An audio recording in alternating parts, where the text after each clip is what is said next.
welcome everyone. Here we are again with another podcast with Between the Pipes. Myself, Chad Schneider, and my co-host, Cam. Hey guys. We are going to be talking to a couple individuals about team culture. Team culture has been in the headlines of almost every major sports and news in the past few years. Teams, players, and coaches are being scrutinized on their every decision, behavior, and attitude. So we are going to get some inside tips and tricks and hear it from the horse's mouth. Perfect. So we've got two guests with us today. We got actually a friend of mine, one coaches my Juvenile boys team with me, Kyle Como. He's from Eastern Ontario. He's played many different levels of broomball. Currently, he's playing with the men's defending national champions, the Ottawa Nationals. And we also have from Saskatoon, we have Ian Manderscheid, player and now coach. He's seen a lot of broomball around the globe the past 25 years. Currently the head coach of the Saskatoon Flyers, the women's team. So let's bring them in here and we can say hello.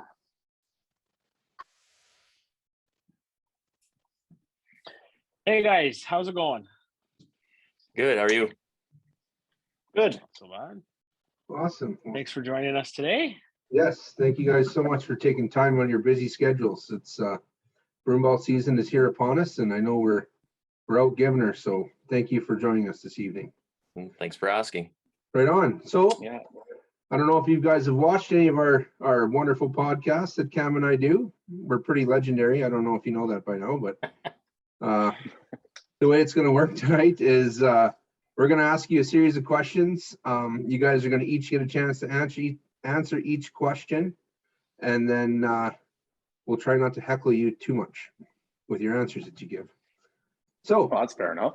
Yeah, we won't wait any longer. I'll dive right into it. So with me being the gentleman that I am, I'll start with Ontario, and because I'm from Saskatchewan, so let's let the neighborly country go first, province, go first. And so can you tell us a little bit about yourself and how you got into broomball, please? I started basically as young as I could hold a stick. My parents were very heavily involved in broomball. They did broomball basically since they were 22. I mean, they're 57 now and 52. So they, as soon as I could put on a pair of shoes, started right away and haven't stopped since. I've only ever gotten more and more involved, and now taking up a lot more with Warriors and such like that, coaching with Cam. It's been one hell of a ride, and I wouldn't want to turn back. So awesome. That's great. It's been Well, no, we need everyone out there that we can to get our great sport out there and keep it thriving. So thank you for doing what you're doing. Ian, appreciate it. How about yourself? Well, I guess for broomball, we'll start at the beginning. So I'm married. My wife, Carmen, is probably the main reason why I started coaching. Not why I started playing, but coaching. My two kids, Cadence is 9, almost going to be 10. Keegan's 6, and they love running around with the rink, so they're rink rats. My hobbies are broomball, of course. I definitely enjoy collecting the rock band Kiss. That's kind of my thing, and anything that's muscle car related. So the three things other than family and that I'm passionate about, and broomball is definitely one of them. My wife and I, we also run an e-commerce wellness business. So we're pulled in many different directions, but it's all good stuff. So broomball started kind of like Kyle, as soon as you could grab a stick. Now I had to think back actually quite far as to when I actually started. So we never had midget programs, back when we started playing. And I think 1994, I'm not going to say how old I was, but it was 1994. And that's when I started playing. And it's been awesome. So I'm from small town Saskatchewan, Bruno. Population at that time must have been like 650. My parents didn't play, but my uncle played. He played men's with the Bruno Axemen, and he went all over Canada playing broomball.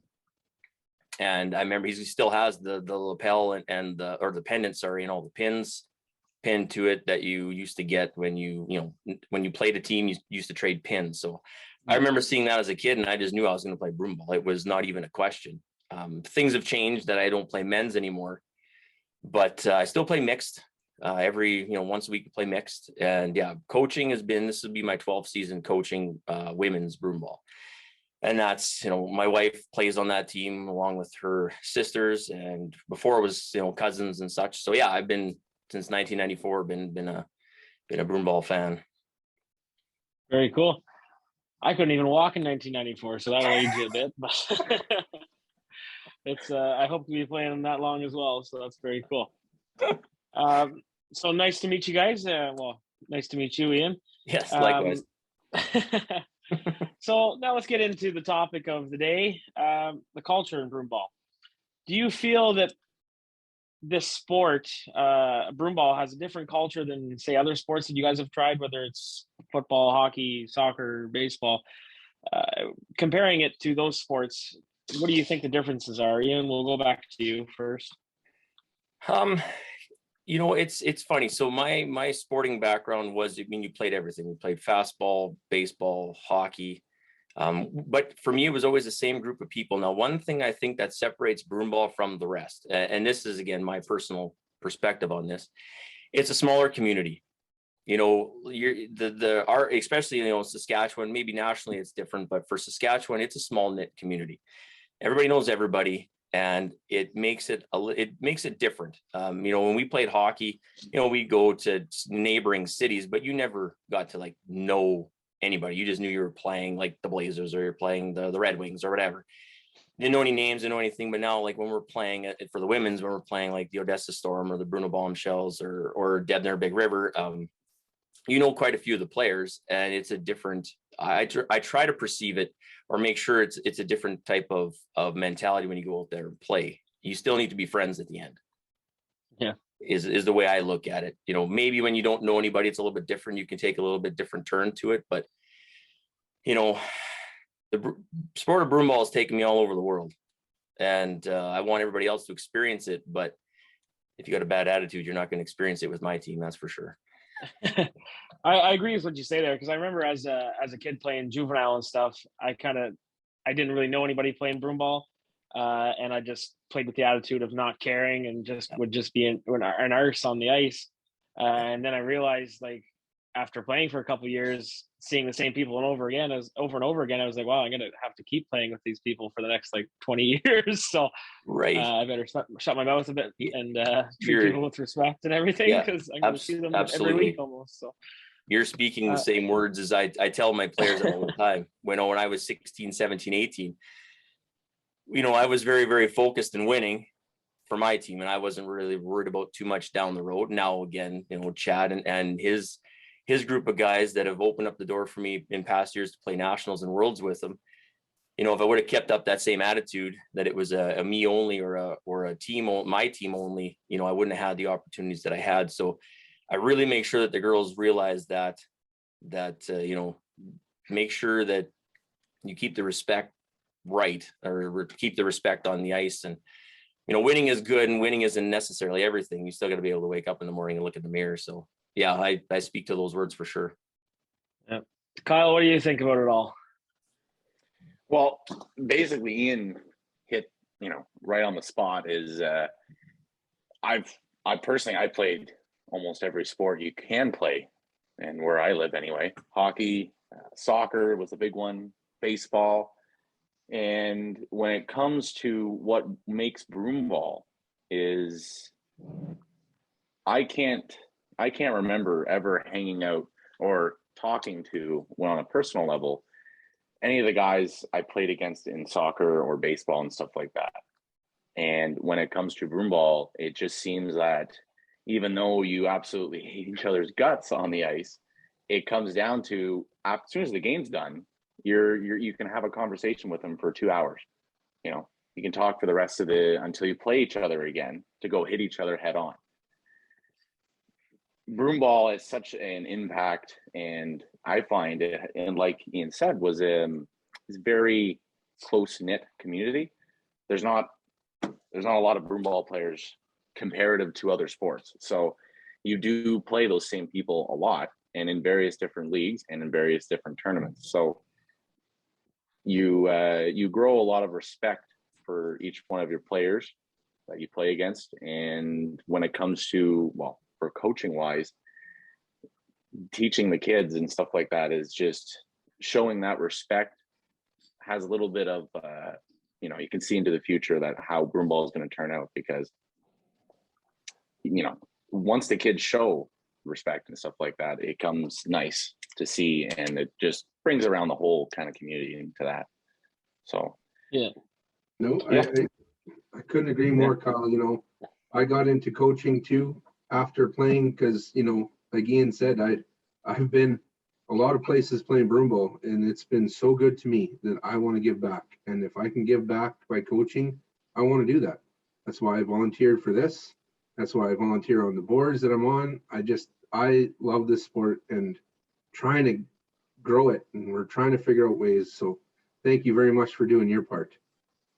So, okay, thank you guys very much. Ian, this question's for you.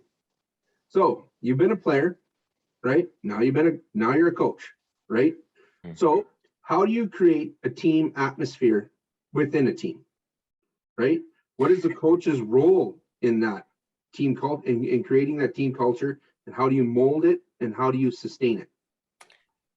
Well, I think, you know, fantastic question, because it is one of the things that I think drive, for me anyway, you know, at the age that I'm at and the time that I have throughout my day, it needs to be worthwhile. So to come up with this plan right away, I mean, it took some time.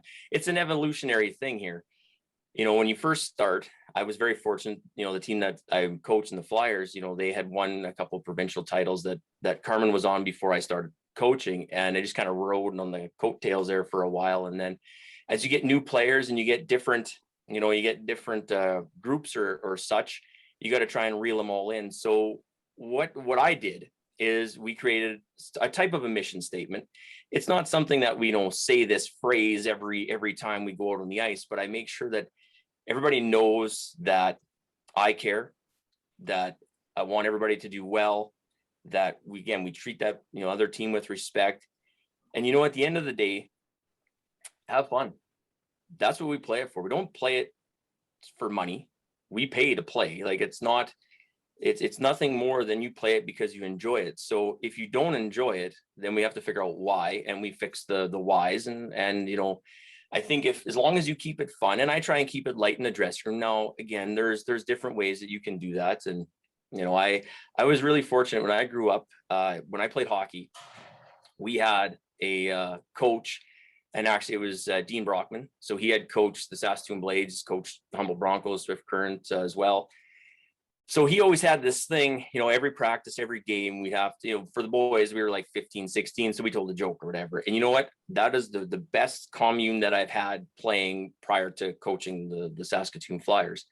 So I try and, again, always, you know, we played everybody's strengths and don't really worry about the weaknesses on a group level. And, you know, I read, and I don't normally read, but this book, and I am going to show you this book because I think this book would be any coach's holy grail.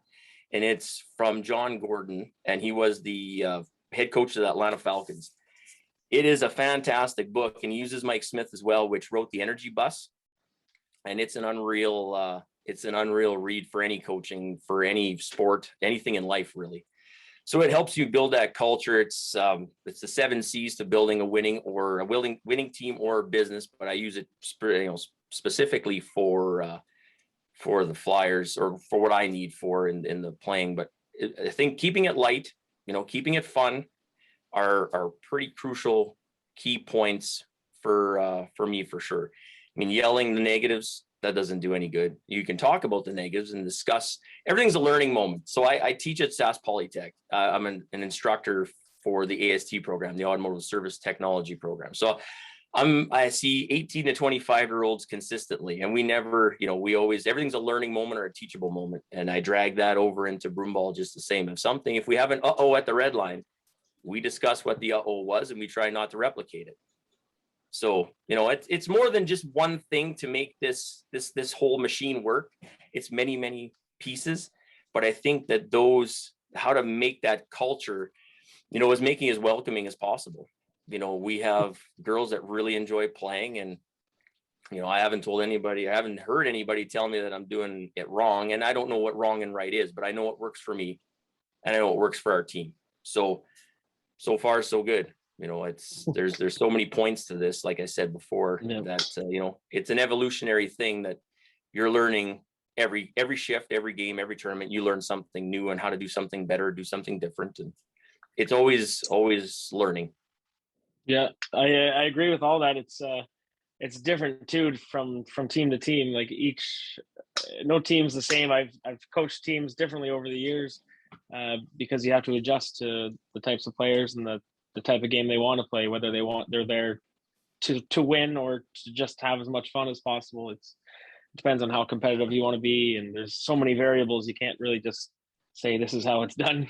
So I understand that. Absolutely. You should get some kickbacks on that book from the sales you're going to get from it now. So. It's, I don't read often, but when I need to read, that's the book I pick up because it's really helpful. The other point that you had said with, if you're going out there to win or you're going out to have fun, I find it can be both. There's intensity positive, and there's intensity negative. So, I try intensity positive and try and keep the stress level down on the bench. If I'm giving off bad vibes, it's going to portray into the rest of the team. Yeah. But yeah, we got into a game there last night with our juvenile teams playing. Oh, sorry, you cut out there for a second. But sorry. Our we got into it last night. Our two juvenile teams were playing against each other. And sometimes there's points in the game where it's starting to get a little negative on the bench. So you just have to calm everybody down and get their heads back in the game, keep things positive, and it really changes how the game will finish. And we finished on a positive note, and I'm glad that we kept our heads in it for something like that. So it's a big head game, and the coaches really have to know how to play it. But let's switch to Kyle over here as from a player's perspective, because you still play elite, Como? They let you? Yeah. No, I play with the Ottawa Nationals. That's too bad. So from a player's perspective, how important is the coach in regards to the team's atmosphere? Do you think the players set the tone, or is it more the coaches? The players set the tone up until the game is played. For me, I've played on. I started my juvenile. Well, I was Eastern Warriors for midget bantam, U16, and went on to play with the Gamblers. Played that through all my juvenile, 4 or 5 years for that, and then I even played intermediate. Played with the Vikings. Then got picked up for Ball Boomers for a few years, and then just before COVID hit, Ball Boomers folded, and then I went over to Nationals. So that's kind of the history of all the teams that have had a major impact towards me, anyway, and how the coaching has gone. Whenever I go into a change room, I like to have a mental state and go into it as strong as I can. The two coaches that stand out to me, well, actually there's 3 coaches that stand out to me, and one is a little bit biased. The first one, who was my first coach ever, and through a lot of my childhood, was my father, Brian Como. He, no matter how well I did, no matter how goals or scores or whatever I could do, he would always show not respect, but he would always show respect, but he always showed fairness of play to everyone on the team. So no matter how good you are, no matter how good you think you are, the coach needs to have that establishment on, if you're having a bad game, you need to be sat.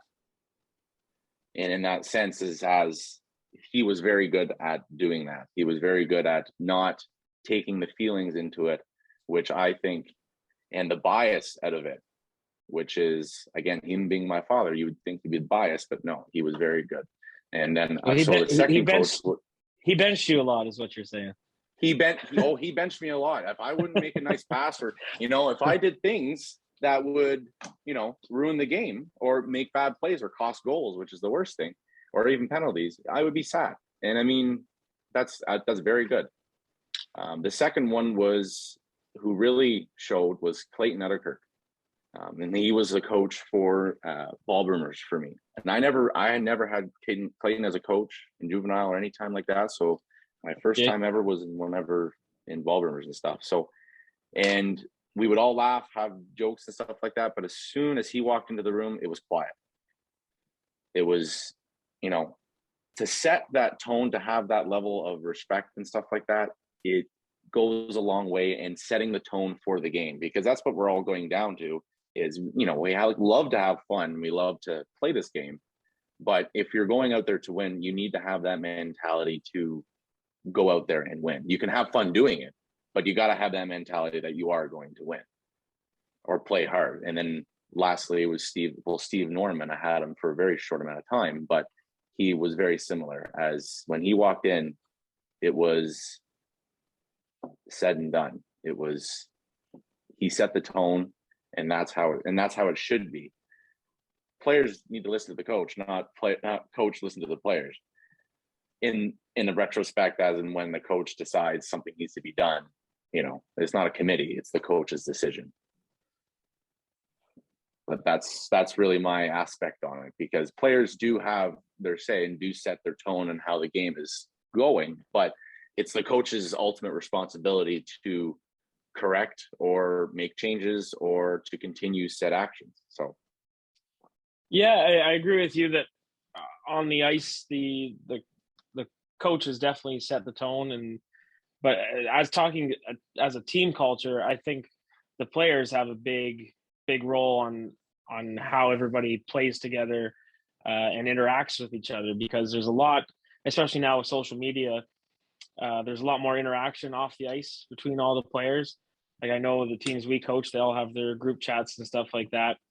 So I feel that there's more of an impact from the players for the team culture, because there's things that as coaches we won't see that are happening online and off the ice that the players are talking about, and either positively or negatively, but just between each other off the ice, because there's a lot more of that. But on the ice, I think the coaches really do set the tone, but I think off the ice, the players are big on the team culture with each other. So that's just, and I 100% agree with that.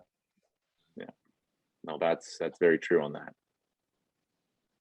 Chad, we lost you for a second. You all right over there? I'm back. Yeah, sorry about that. Some technical difficulties. Okay, you're still alive. That's fine. Yeah. Okay. Well, thank you very much, Kyle. On to the next question. So we talked about how coaches can create a positive culture, or, we talked about creating the right culture. Let's talk about the reverse, right? So what do you think creates a negative team culture? And have you ever been in a situation that led to negative team spirit? And we're going to talk to both of you about this one. So Kyle, you can continue on. And that's basically the killer of any team morale or anything like that. And again, like retrospect, as a team culture, negativity can easily roll out of proportion, can easily have that like kind of snowball effect where one comment gets said and then it just goes on and on and on. And that's where, as I'm more of a player, I'm just new on the coaching aspect, but as more of a player, it's very easily can become that, and having that negative towards Broomball or towards anything revolved around it is very impactful, and not obviously in a good way. Keeping everything kind of light, keeping everything fun, keeping everything positive is kind of the way to go, because if you don't, then everything just doesn't become fun. You don't look forward to doing, to going to play a game when all the guys are going to be complaining the entire time. So in that aspect, it's very easy to happen, and it's not something that you just don't want in that. So hopefully that kind of answered the question as best I can. Sure, Yeah. right? It's all good. Ian, yourself? Yeah, I'm gonna just bounce off what Kyle had said. I mean, Kyle pretty much he said the result that's going to happen with negativity, you probably are going to see a snowball effect, and things are going to go south in a hurry. Now, what I've seen for myself personally that starts the trend is you get maybe one or two players that, let's say it's a tight knit game and they might not be playing as much, and while as they're picking apart everybody else's wrong mistakes on the ice, which may or may not be happening, they're starting to talk negative about why did they do that? Why did they do that? Why did they do that? And it's, if you're gonna say it in your head. Don't bother bringing it on the bench. And if I hear it, it's snuffed out right away, because again, we're trying to keep it light. We're trying to keep it positive. Whether we're winning or losing or it's tie, it doesn't matter. And I think some players who feel they're better than what they are, their ego is playing and not their actual person. They're not self-realizing what's happening or what they're doing. And that is, again, another, and like Kyle said, it's a snowball effect. And you can have, there's many scenarios. I think, I've seen a hardworking team, a tight-knit group of 20 hardworking players, maybe not the most talented, but the hardest working, the most positive, can beat a more talented negative team. You could have a team that's all full of the best players in the province, potentially. And if they start or they end negative, or during the game they turn negative, the hard start positive, yelling at each other. And it's just it's a self-destruct mechanism. It's the alert, the red button when you hit that, and it never ends good. Especially when you just have a couple of negative guys yelling at everybody else. It really makes everybody else play like they're on eggshells, like they're scared to play because they're going to make mistakes and be yelled at by that guy, and it ruins it for them. So, and nobody's perfect, and that's, I bring that to the table all the time. I mean, there's nobody in this room, including myself, that it knows everything and can do everything. So as long as you keep all remembering that, we just try our best and go out there and again have fun, and good things will happen. And if they don't, as long as you played 110%. And if we lose, we lost to the better team, so be it. You chalk it up as an experience and you get ready for the next game. Yeah, and it is a big learning curve, right? It's not only the players on the bench spouting negativity. It could be a coach, an assistant coach. I know my first year coaching, it was a lot of yelling, and it was the wrong approach, right? So, I mean, you learn and you grow and you move on, right? So it's that culture, it stems from everyone. It's not just one person. One person may start it, you may plant a seed, but it grows with everyone, right? So all right, lovely answers from everyone. Thank you. Now, Kyle, I got a question for you. Being that you played on two different elite teams, you didn't it wasn't that long ago you played Juvenile, and now you're coaching Juvenile. What do you notice in the differences of team culture between Juvenile and elite? I know there's things that you're allowed to do on one team. Being elite is all 19 plus, and Juvenile is the opposite of that. How do you deal with team culture, and what are the differences between those two groups? Well, the obvious difference between them is maturity. When you're going between 16 to 19-year-olds, and then or coaching them or just being around them, and then going into elite, it's a big change. There's obviously a lot more life experience, which comes a lot into Broomball, because you can be a young guy, you can be 16-year-old, prodigy, going up against a 30-year-old man who's, he's not the best player in the world, and this kid's the best Juvenile player, but that 30-year-old man is going to know a lot more, about the sport and about how to play than the 16-year-old. So when it comes into differences between, I think it has a lot to do with just life experience in general, because knowing the difference and seeing the difference, being told the difference and actually knowing the difference is two different things. And onto the point of elite, the elite, I find depending on obviously the team, depending on how the culture of that team is going through, I find elite is very, very serious when it comes to certain things, when it comes to different tournaments and stuff.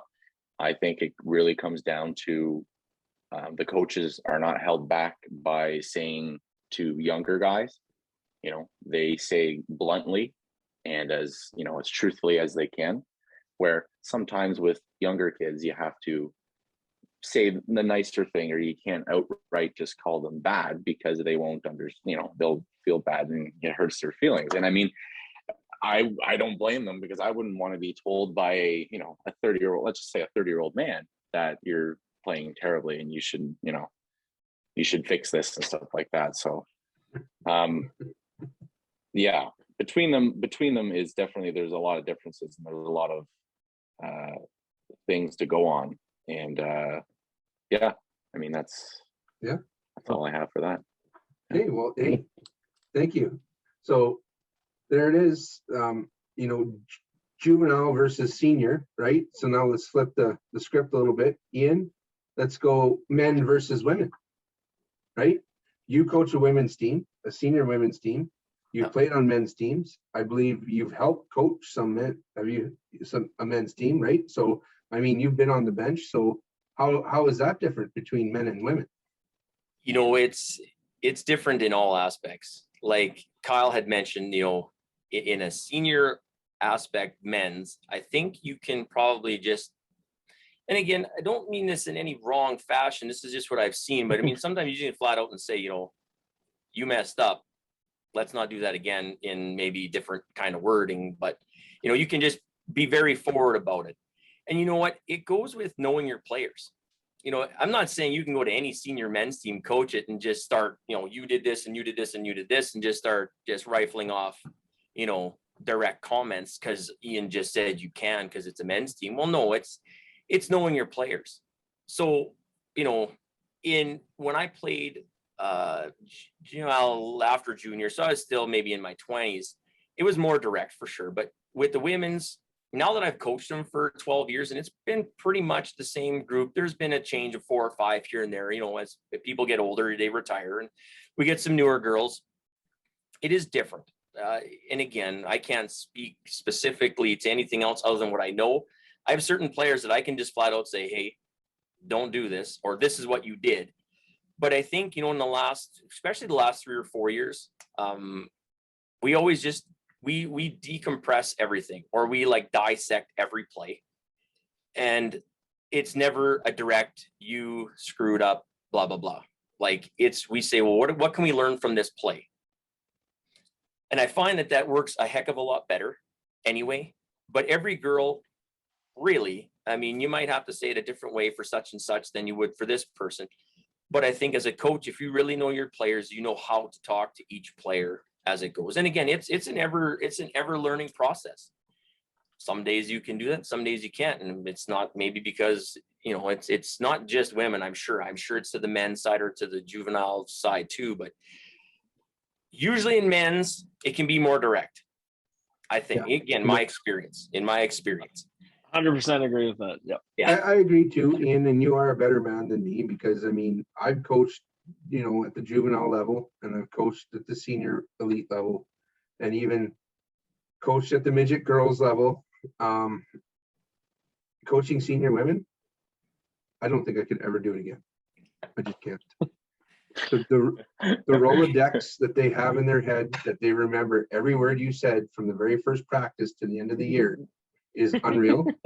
And you have to walk, you say you can't hurt their feelings, and it's tough. And you know what? It's nothing against them. It's just a tough job. And good on you. Good on you. I got a good bunch. I have a good bunch. Respect is earned, and it isn't expected. So, I respect them as much as they respect me, I hope. And even the other girls within the Broomball community. I've coached a lot of the girls across the province over the years in nationals and worlds. And I try to come, and I mean, this is just me. I mean, I don't demand respect. I earn it just as they do with me. So when I say something, if they trust me, I hope, and if they watch this, I really do hope that they trust me when I give them these words of advice. if we're going to change something or we're going to make a play or whatever, maybe I can't do it. Maybe there's something in my head just maybe won't work, but we can talk through the situation on both ends. And everybody, we can come to a pretty decisive agreement amongst each other. It's communication, period. But. All right. Thank you, Ian. Welcome. Now, Kyle, got a question for you. So let's rewind a couple years ago. You're playing elite. You're playing with the Ballroomers. You're playing against the Ottawa Nationals. The goalie comes out to play the ball in the corner. You completely destroy him. I thought he was dead in the corner. Fast forward 2 years later, you're playing with that team. You're now on the team with that goalie that you almost killed. What was it like making that changeover? Was there any hostility towards you behind the scenes, or did they take you in with loving arms? How did that change go for you? Well, it's because it's not, when I did that, the bane of my whole entire Broomball career, and of course you're going to bring it up, is I had no, not recollection of what I did. I know exactly what I did, but it happened, and I, can't change it. But it's throughout, Broomball career, respect has always been something that obviously you've earned and something that you have to earn. So, and it can all be lost in a second, such as running the entire ice and hitting the goalie. So it's what I did after that I think turned what happened into more of a lighthearted scenario. Is through that whole thing, I got a major. I think another player got a major because I think he speared me, which is almost justified, I guess. But anyway, so the game was over. It was, I don't even think we shake hands because everything was just so hostile. And as soon as I got back into the change room, a lot of guys said, it's okay. I took off my helmet and I just threw my stick down and I walked over to the national change room across the entire arena. I walked over there alone. I had some guys following to make sure I wasn't going to be okay, or I was going to be okay. But I walked over and I knocked on the door, and it was Rob Monroe, my assistant coach for Juvenile for Gamblers, who is now my main coach for Ottawa Nationals. He opened the door and he knew I was going to say something, so standing in front of an entire team that I just hit their goalie, like you said, thought he died. And one of them being a kickboxing world champion, which is Paul Norman, that was the big worry for me. And right then and there, I addressed it. I addressed what I did. I knew it was wrong. And, I wish I could change it. It's obviously not going to change. But I think doing that right away, instead of letting things hit and letting things, be assumed the wrong way, it would have been a very different story, and I might not even be playing with them this year. I'm switching over last year, 2 years ago. So the transition wasn't rough at all from when Ballroomers folded to Nationals because of my experience with Gamblers. So it's they knew my intentions, and they knew who I was, and I established that as soon as I could, because again, doing something as that in front of everyone, it wasn't something that needed to be done. So, but anyway, do you think that going over and making that apology made everything okay in their books? They saw that what kind of character you had, and they're like, okay, thanks for saying sorry. And then a year later, when you go to switch teams, they're like, "Oh yeah, he's a good guy. He apologized." Like, yeah, we'll take him. To have as many death threats as I had on that ice in the brief minutes I was on there, to go over to and this being I was 20, 21, to full grown men, an entire room, 20 guys, that they all just death threatened me, and them closing the door behind me. So. And I remember leaving there with a cold beverage anyway, and shaking all of their hands. So it was, I think doing that right away was definitely the right move. Nice. I agree. That took a lot of courage and good on you. But you know, Yes. I'm going to make a little bit of a light of that story because I first time I heard it. But I'm a goalie. Cam's goalie. Was it really that big of a hit, or are they just overplaying it? Because goalies always overplay every hit they get to drop. Like I'll be the first to admit it. I'll be honest with you, and everyone can agree with you. I'm more of a gentle giant when it comes to broomball. So I don't really know how to hit very hard, but I am a big guy and I was running pretty quick. He ran the whole ice. He was okay. Yeah. Well, yeah, I was going, yeah. But I hit him. But he was fine. He got right back up, and you know, I Because shook his goalies hand. are He was the tough. first person. Oh, well, Buddy White Brown. He was a crazy son of a gun. Yeah. So, yeah. Well, good. So follow-up question here for your Como. What do you find as far as team culture is the difference between these two teams? I know I've heard stories of how the Ball Boomers may have acted off the ice, and I from the stories I've heard, there is a big difference in team culture. Do you find that's the case, or do you find it's just the same because they're two elite teams, or what do you think? No, your first point, they're very different. And that was kind of the enticing thing of it, is when Ball Boomers folded, obviously it's, you know, it's never nice when the team you've been playing with for a few years doesn't have the mentality to keep going. But whenever I knew the Nationals, and I knew, you know, I've been watching them for years. I would watch them in my underwear on YouTube when they're at, you know, worlds and national tournaments, and just being so excited for it because I knew that they were serious about it. I think that's the biggest difference between the two teams, as whenever I go on the ice with Nationals, there's everyone having fun, but we're very serious about it. We take mistakes very seriously, and we address things seriously, and in the right manner. It's not serious as it's mean. If something needs to be said, it's going to be said, and it's going to be said the right way. And again, that comes back on to different, you know, having different coaches and stuff. So the difference is that Nationals have won a lot of tournaments and a lot of medals and a lot of trophies because of that mentality, and being in that, you know, they hold their elite status very close to their chests, and they're very proud to do it. And I'm proud to be amongst them. So Good answer. Awesome. Yeah, fantastic. So what do you both think are the best qualities or strengths that make a successful winning team? Ian, we may as well give Kyle a break for right now. He's spouted off. I need to have a little sip of my water here. Water. Yeah. You know, I think there's definitely a couple of factors, of course, that we want to address. You know, what I find that's worked for us is you have to be willing to learn. If we go through and run this play over and over and over, and this player just says, well, this is ridiculous, I'm not doing it. Well, how are we ever going to learn something new? So you got to be willing to learn.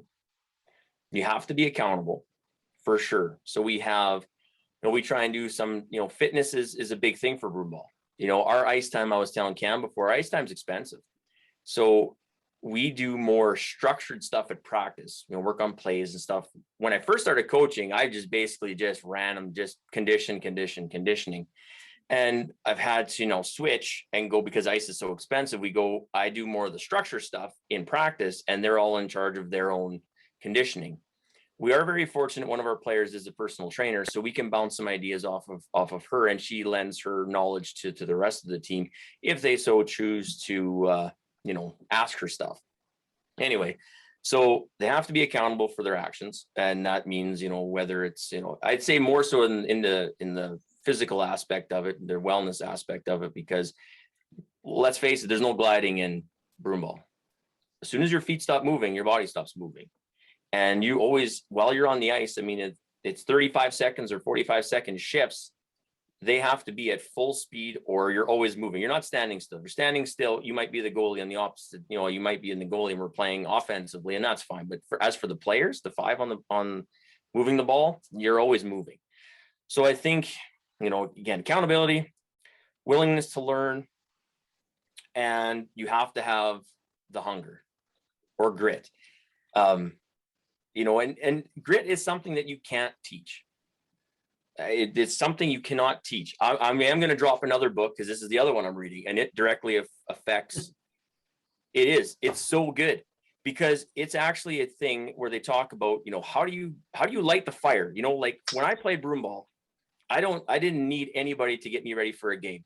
I was ready. I had to run through the door if I could to get onto the ice. Like I was just that fired up to play. But not everybody's like that. So you have to, that's something that they need to have if you're going to be competitive. If you're just going to go out there lackadaisically play broomball at a competitive level, it's going to be tough.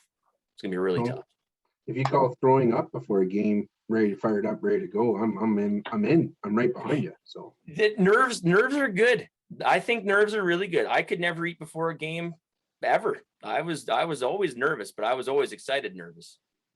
But I think those key elements and everything else you can work on. But if you know, those 3 things for me, I think that's where it all starts. Awesome. Kyle, you got anything to add to that? Well, the first thing you left off with was it's great. You know, conditioning is, you know, almost number 1 when it comes to broomball, because people always relate broomball to a lot the same as hockey. And now hockey, yeah, you wear a lot more gear, and you know it's a faster paced game.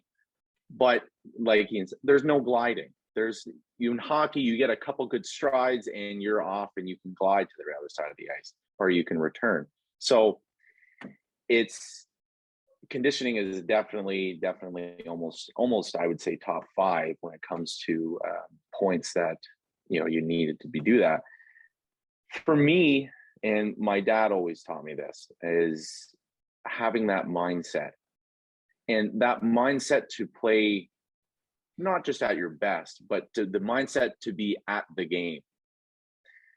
So many times where you know, well, a perfect example for coaching Warriors, but even just myself showing up late to a game at no fault of your own, and not making it halfway through warm up, and this is just recreational games. I'm not even talking about tournaments. You never get into the game. You get into the game way too late.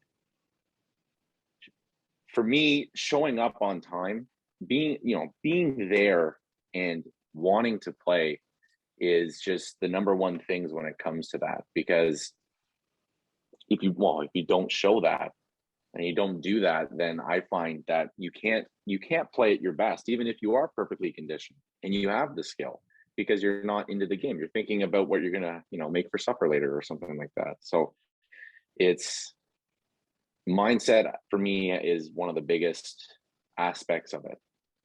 And it doesn't matter what time of day. It doesn't matter if we have a 6 o'clock early, tournament game, or a 10 o'clock or 11 o'clock game at night. So being there, being present at the game is definitely for me number 1. I agree with that, because last night I missed warm up and let the 2 easy ones in at the start of the game just because I wasn't warmed up and wasn't ready to play. Come on, Cam. Yeah, it was my 1 bad game of the year. That's it. Well, good. You just got it out of the way. Yeah. Yeah. So we come to the last question of the day. I think you might know what it is. What is your best broomball memory? Ian, let's start with you. What do you love about the sport? What sticks in your mind? What sticks in my mind? There's the first time you get on the ice, which I'd say would be right up there, but in 2010, I got asked to go with Odessa to Austria, to Innsbruck, Austria, over to Europe, and help coach the women's team there to play in Worlds.